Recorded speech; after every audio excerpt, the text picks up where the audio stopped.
El tiempo es físico y peligrosamente humano. Ante la incapacidad de emancipar el pensamiento, porque la creación es hija de su tiempo y responder al pasado es dar a luz a hijos muertos. Y no dejar que caiga lo caído. No dejar que caiga lo caído. No dejar que caiga lo caído. Somos hijos del tiempo, que tiene más preguntas que respuestas a su alrededor. ¿Comenzaste a perder el sentido escuchando sus pesados monosílabos? No lo entiendo. ¿Y qué soy yo y el viento si las paredes están hechas de orejas y si lo más universal es el sexo? Ekfrasis de ausencias y emergencias, no lo entiendo. Aún con alas, los gorriones en el suelo. Y sírvanse, esa es la tentativa. Sírvanse. Sobrevivencia artística evasiva. Y sírvanse de esta materia prima que al otro lado de la línea. Nuestro invitado de esta noche es de las pocas personas en el mundo que son recibidas con honores de igual a igual en un palacio de gobierno, por presidentes en Brasil, en Portugal, en una reunión de ancianos quechuas en el Alto en Bolivia, por hombres medicina en una aldea de Angola, por estudiantes de una universidad norteamericana o en las plazas de los indignados del 15M y de la misma manera por pobres sin techo en cualquier villa miseria latinoamericana. Además es el autor de la síntesis más brillante de la que disponemos en este mundo sin brújula, donde cuando teníamos las respuestas nos cambiaron las preguntas. Como intelectual es incómodo para el poder, por la derecha porque le recuerda las constituciones y el Estado de Derecho, por la izquierda porque siempre alza la voz cuando el Estado termina devorando a los políticos que fueron aupados en su día por los movimientos. Dice que hay cosas que no se pueden resolver en la teoría, que se resuelven en la práctica, y frente a los pesimistas paralizados en su pureza complaciente, dice que una teoría sin acción es inútil y que una acción sin teoría es ciega. Buenas noches, Boaventura de Sousa Santos. Un placer estar aquí contigo. Quería empezar preguntándote por cómo afecta la lucha entre China y Estados Unidos a las izquierdas. Sí, esta lucha no es fácil, ¿no? Porque nosotros no habíamos todavía dado cuenta que la China cambió bastante del tiempo que era el maoísmo, que ha tenido una influencia brutal en Europa y en todo el mundo, digamos, ha mismo dividido el movimiento comunista, y hoy es un capitalismo de Estado que busca una hegemonía mundial del mismo tipo, distinta, por supuesto, en sus principios, pero en sus resultados quizá no, con los Estados Unidos, con sus zonas de influencia, con las inversiones, que hace realmente a tal manera que hoy podemos decir que la gran rivalidad es entre China y los Estados Unidos. El resto ya no es tan importante cuanto eso, ¿no? En tu libro Las izquierdas del mundo unidos, que acabo de editar, Icaria, tú planteas que ese es el contexto internacional, ¿no? Esa lucha en esta actual fase de la globalización muy marcada, ¿no?, por el desarrollo tecnológico de los medios, perdón, de las redes sociales, de la informática, de las telecomunicaciones. Y la pregunta concreta es, en esa pugna, ¿no?, prácticamente única entre Estados Unidos y China, nos encontramos con que en todos los países, en Europa, en América Latina, en África, las izquierdas tienen que ubicarse. Y por eso te planteaba si esa pugna, ¿no?, entre China y Estados Unidos puede dar alguna pista, ¿no?, para que las izquierdas en nuestros países encuentren algún tipo de rumbo. Sí, normalmente el rumbo tiene que ser encontrado en buscar una alternativa, digamos. Lo que estamos en este momento es una crisis brutal de alternativas, porque mismo las alternativas dentro del capitalismo han colapsado. O sea, de alguna manera el BRICS, que era el conjunto de países grandes de desarrollo intermedio de Rusia, China, India, Sudáfrica y Brasil, que buscaban realmente crear una alternativa a la hegemonía norteamericana, realmente no lograron, de hecho, que esa hegemonía sea disputada, sea desafiada. Otros aisladamente lo habían intentado, Saddam Hussein no lo logró, como sabemos, Gaddafi también en términos de moneda, y por eso fracasaron, mismo si son grandes países y acaban por ser neutralizados. Claro, China no se puede neutralizar porque es una acreedora de los Estados Unidos importante y donde las empresas norteamericanas hoy trabajan, pero todos los amigos de de China, con la cual China se podía articular, están en este momento en vías de neutralización. Sí. Insistes en que el gran poder norteamericano tiene que ver con el dólar, con la moneda. Has planteado que cuando se ha puesto en cuestión, ¿no?, ese monopolio, fuera por Strauss-Kahn, fuera por Gaddafi, fuera por Saddam Hussein, fuera incluso por Hugo Chávez, ha habido unas respuestas contundentes, pero con China no pueden, ¿no? Y eso en un contexto que tú señalas como muy peculiar de capitalismo financiero. Sí, básicamente es eso, o sea, realmente, y ahí por eso el capitalismo financiero tiene una lógica que no es la lógica del capital productivo, como llamábamos, ¿no? Porque el capital productivo necesita de gente, de hombres, de personas, y tiene que lidiar con regímenes políticos, nomeadamente con la democracia, los fascismos, etc. El capitalismo financiero quiere básicamente la rentabilidad del capital y a corto plazo, ¿no?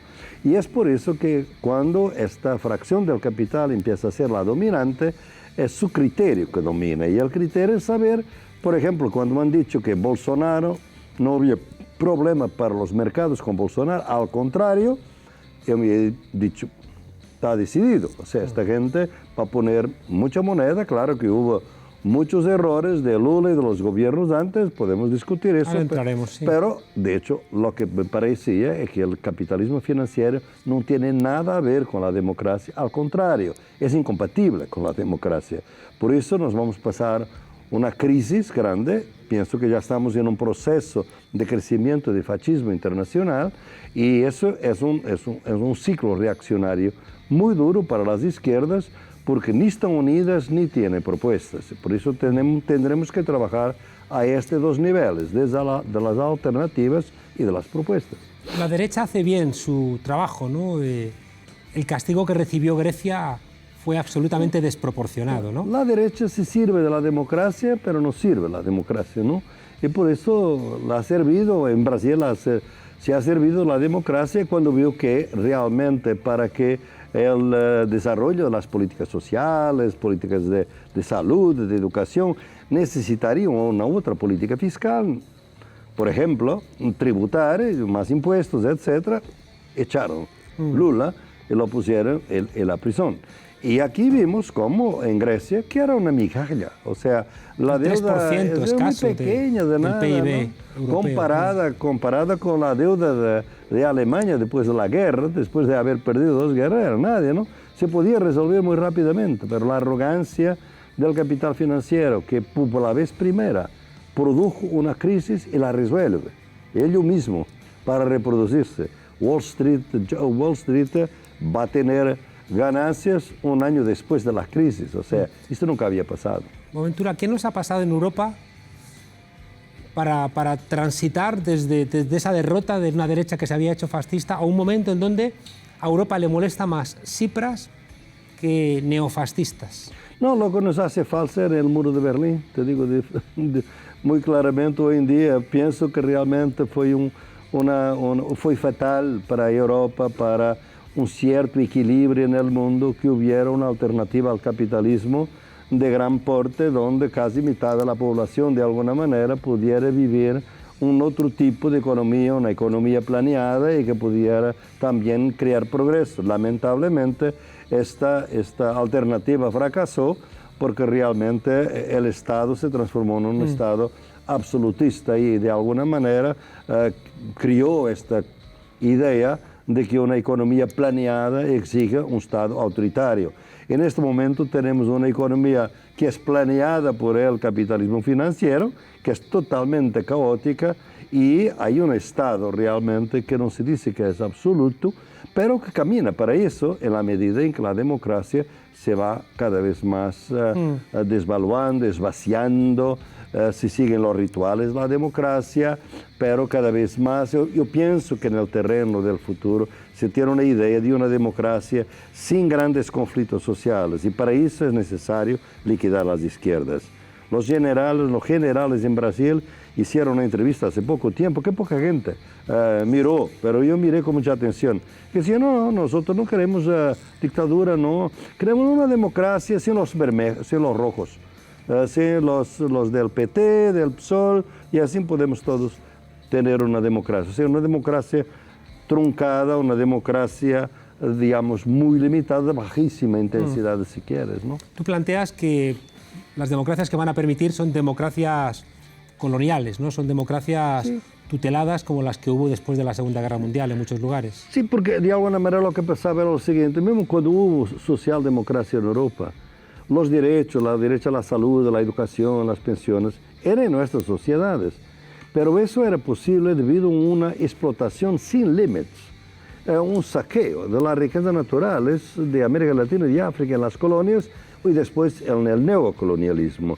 Por eso en este momento realmente ya no estamos en condiciones, todo esto era posible dentro de la Guerra Fría. Y por eso en este momento no hay otra manera de poder realizar una sociedad mínimamente democrática, es sacar alguna plata de los ricos y dar a los pobres. O sea, es una otra fiscalidad y eliminar los 30 trillones de dólares que están en los paraísos fiscales, como son los offshores, ¿no? Si no hacemos eso, no tenemos solución. Lamentablemente eso puede exigir una gran crisis global. Se habla ya de que va a haber una otra crisis dentro de 1 año, 2 años del capital financiero, porque nadie para regular el capitalismo financiero ha ocurrido. Sin una regulación de capital financiero no es posible la democracia. Los que vivimos hoy es una democracia de resistencia, de inercia casi, ¿no? Porque es difícil derrumbar un sistema que ha gobernado, digamos, que ha sido el gran sistema de todo el siglo XX, junto con el mundo soviético. Estamos al final de ese doble mundo. Primero acabó el modelo soviético y ahora estamos acabando el modelo socialdemócrata. Y están surgiendo estos gobiernos autoritarios, sin instituciones, gobernados por Twitter y con los fake news que están destruyendo, como de nuevo Brasil es un laboratorio de que los algoritmos de Facebook son los que están de alguna manera destruyendo también las decisiones. En términos generacionales, Boaventura, tu generación se opuso, ¿no?, al muro de Berlín como una cosa que limitaba la libertad, pero después también la caída del muro de Berlín se ve como un desastre. El riesgo, ¿no?, de quedarte, como decía Galeano, ¿no?, como un niño perdido a la intemperie es muy alto, ¿no?, de que la izquierda se quedase en shock, ¿no?, diciendo no sé qué hacer. No, se perdió un poco, que hay una alternativa al capitalismo y yo pienso que no habrá izquierda si no volvemos a hablar de socialismo, ¿no?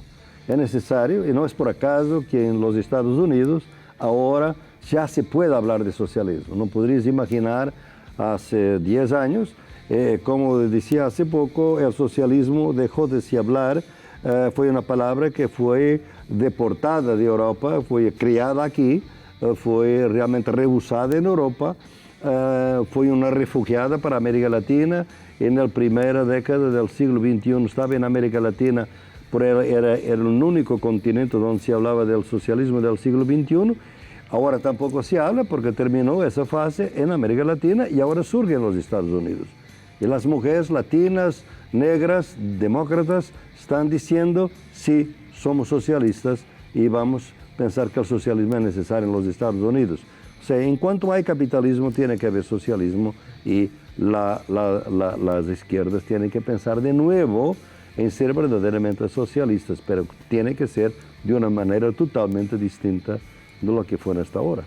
Te quiero regalar un libro, pero me lo he dejado arriba, en la mochila, me lo van a traer seguro, que lo he llamado La izquierda que asaltó el algoritmo, donde planteó que aquí en España el movimiento político de Podemos intentó dejar de lado la discusión derecha-izquierda, sobre todo porque la gente interpretaba derecha al Partido Popular, izquierda al Partido Socialista, y situarte en la izquierda te obligaba a estar en la extrema izquierda y te descalificaba electoralmente. Pero regresa, es decir, es como prácticamente imposible la pugna electoral entre los grandes bloques que hay en todas nuestras sociedades. Si no podemos hablar de la izquierda, ni siquiera vamos a poder hablar de la derecha. No, sabes que yo siempre fui al único punto que tenía de diferencia con el Podemos, debo decirte, era ese, ¿no? Cuando ustedes, o algunos de ustedes decían que ya no hace sentido la distinción, yo decía, no, nunca fue tan importante distinguir entre izquierda y derecha.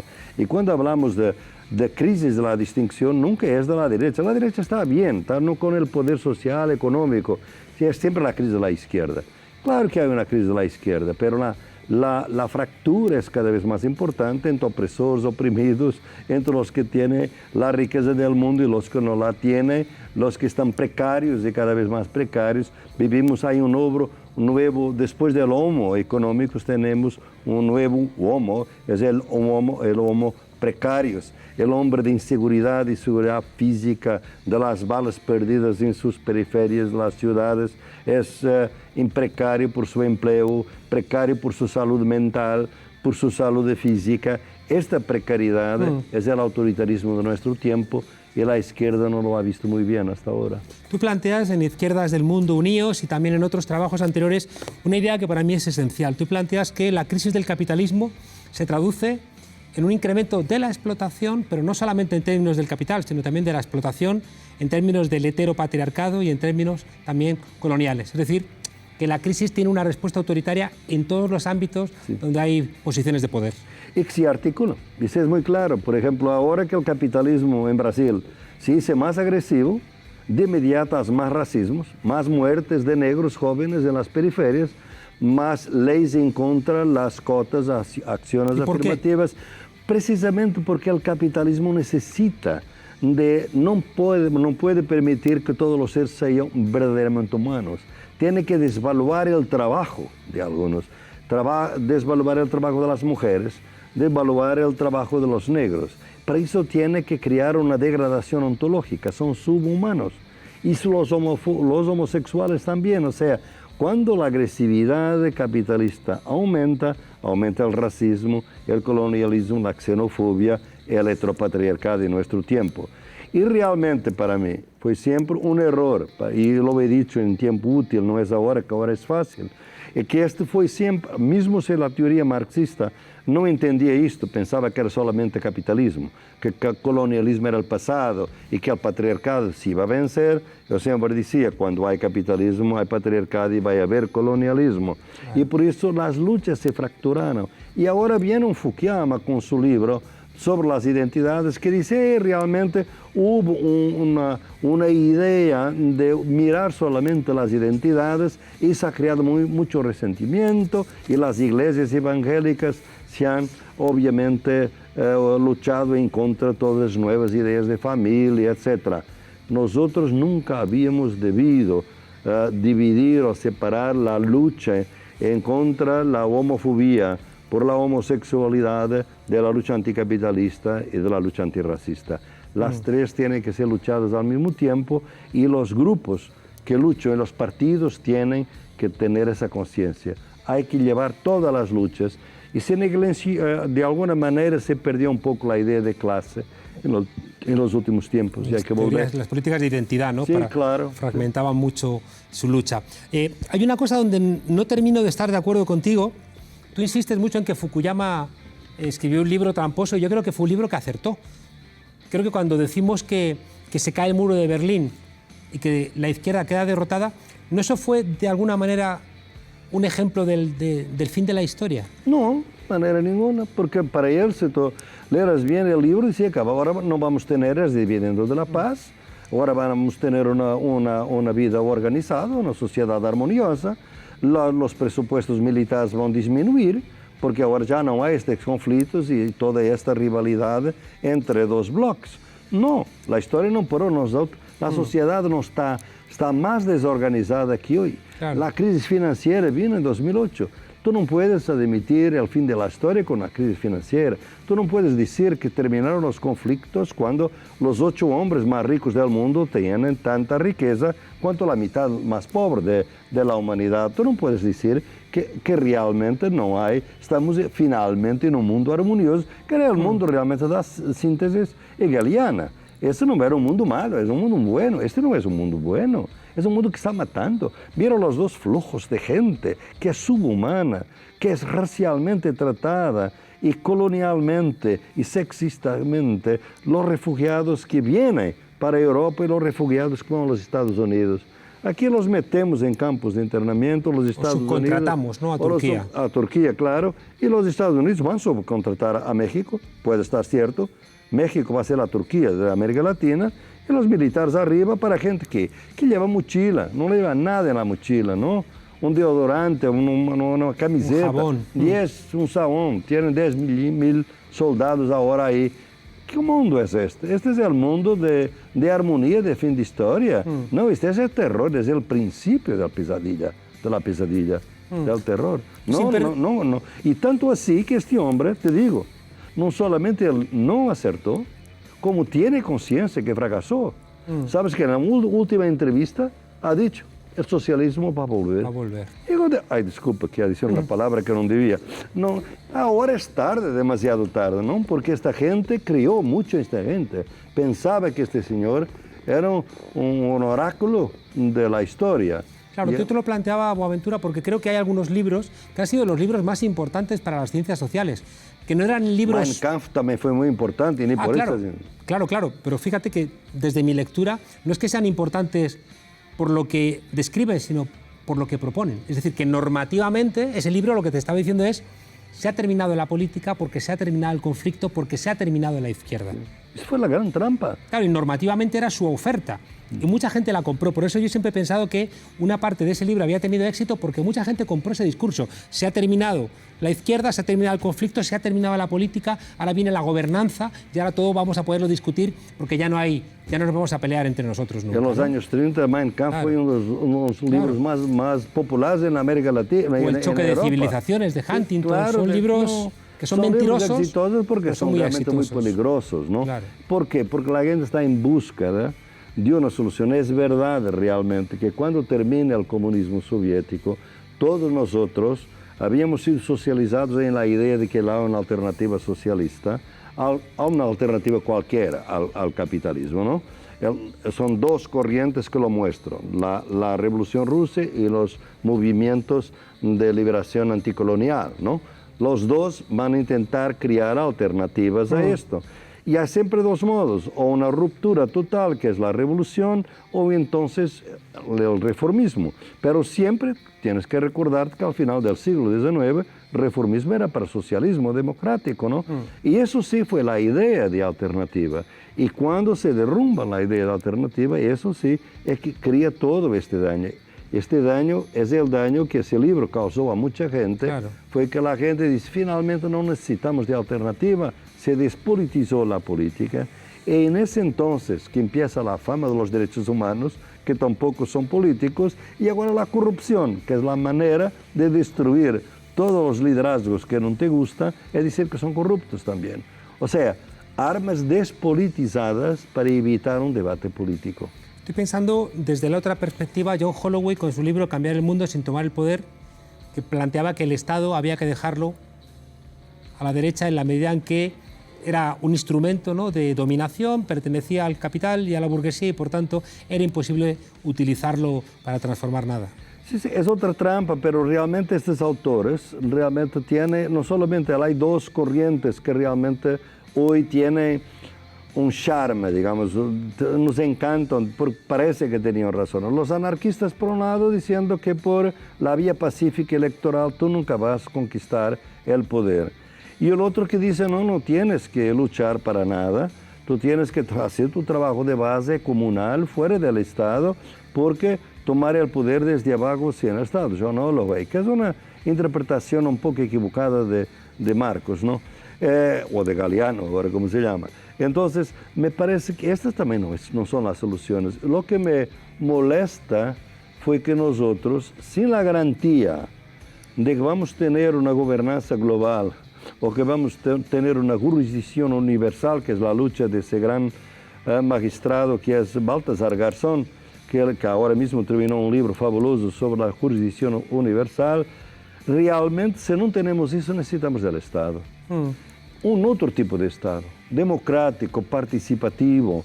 Y te digo, aquí en tu país, en España, hay cosas muy interesantes. El País Vasco en este momento está en un proceso constituyente desde abajo, que me parece muy interesante para crear un Estado dentro del marco del Estado español, pero un Estado distinto, de gobernanza distinta local.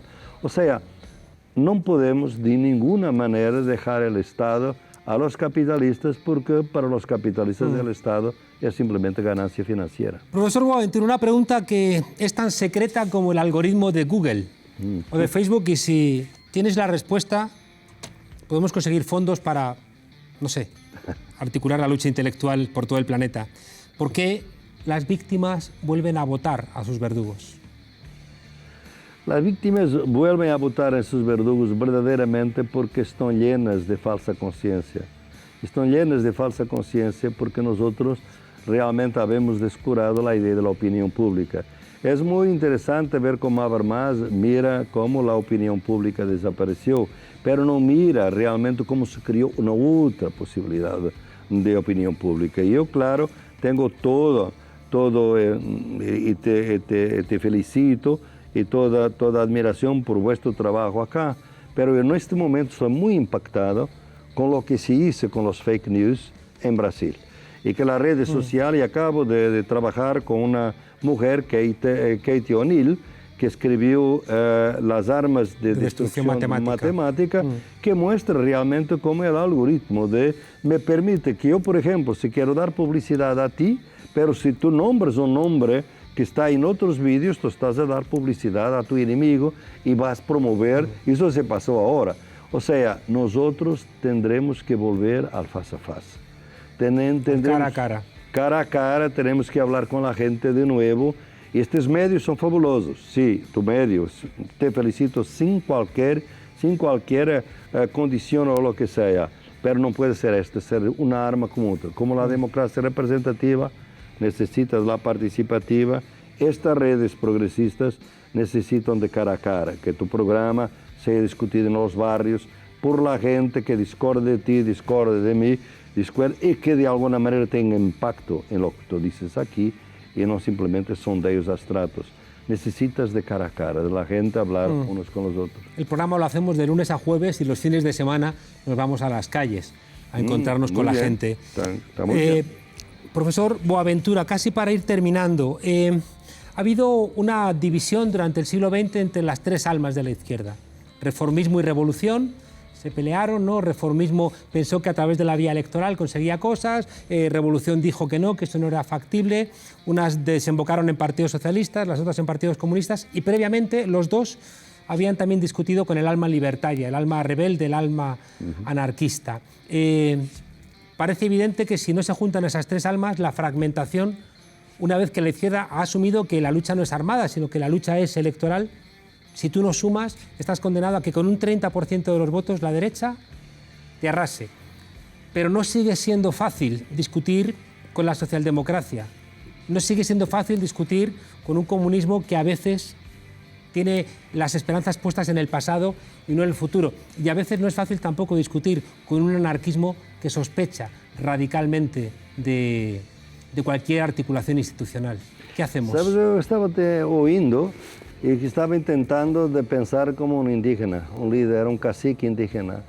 ¿Qué podría decir de lo que tú decías? Estabas hablando en lengua extranjera, unas cosas que te parecen brutalmente importantes y que para ello no significa mucho, porque es una manera equivocada de poner las cosas, porque a la primera cosa es de saber cómo vas a vivir tú en tu vida, en tu armonía personal con la naturaleza, por ejemplo.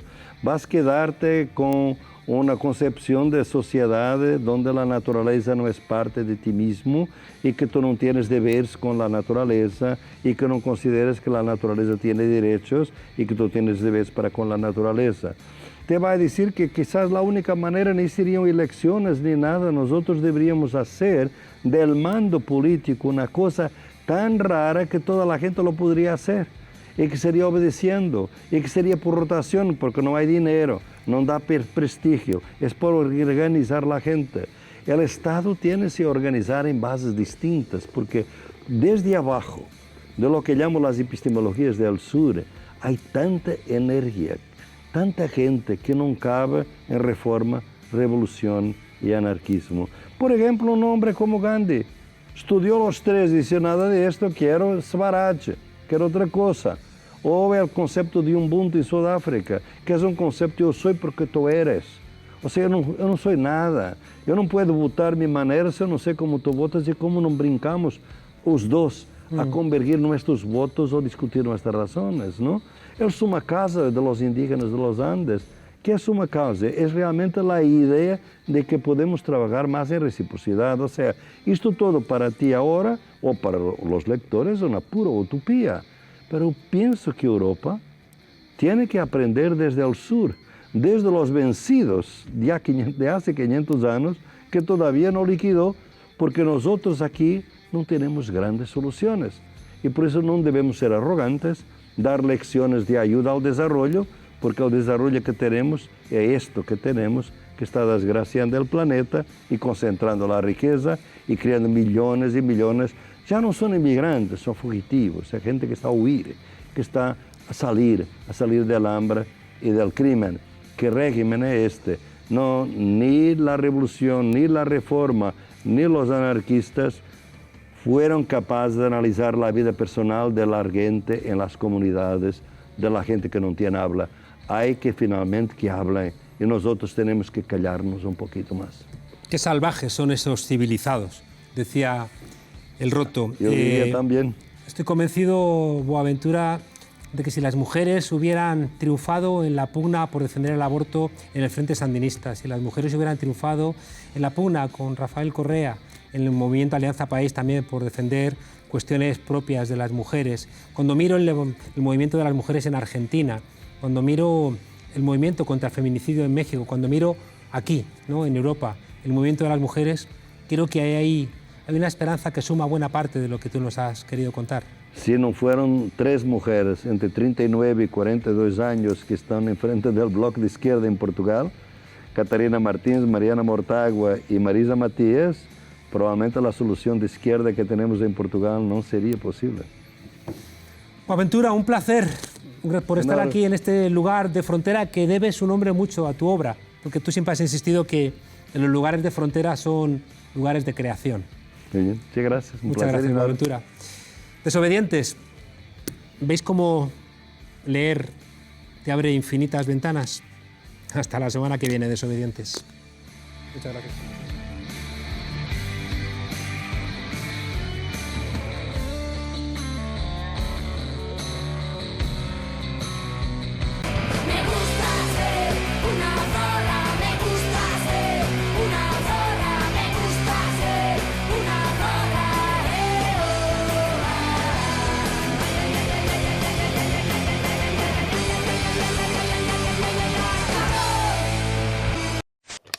Bienvenidas al Tornillo, el microespacio feminista en la frontera. Hoy vamos a hablar de las brujas. Según nuestro imaginario colectivo, las brujas son mujeres viejas y feas, sin marido y que hacen cosas malas.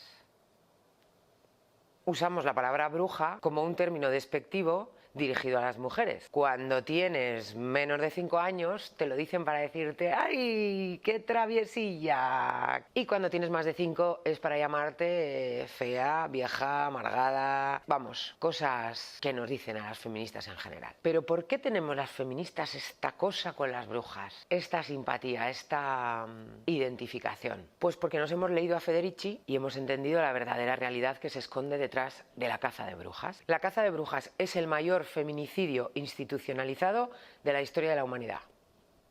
Toma ya. ¿Qué dices tú? ¿Qué exageración? Pues sí, estamos hablando del asesinato y la tortura sistemático de cientos de miles de mujeres. Y esto, los casos documentados. Los que están sin documentar podrían ser muchísimos más. Durante siglos en el territorio de Europa. Institucionalizado porque, aunque quien lideraba las acusaciones, los juicios, las torturas y las ejecuciones era la Iglesia, lo hacía con la complicidad y el apoyo de las autoridades. Y con la complicidad silenciosa de la mayoría de la población. Todo hay que decirlo. Estamos hablando de que en Europa durante siglos se asesinó de maneras salvajes en las plazas públicas a cientos de miles de mujeres. Eso es la caza de brujas. Tampoco es que se hable mucho de ello en los libros de historia, ¿no? Contra la creencia popular de que la caza de brujas y la ejecución pública de mujeres acusadas de brujería fue una práctica que se llevó durante la Edad Media, como ese tiempo oscuro, inculto y que nos sirve como excusa, en realidad la mayoría de las ejecuciones se realizaron en los siglos XVI y XVII, que coincide, fíjate tú, qué casualidad, con el periodo fundacional del capitalismo. Y Silvia Federici, que de esto ha estudiado mucho, que la caza de brujas fue una violencia sistemática y sistémica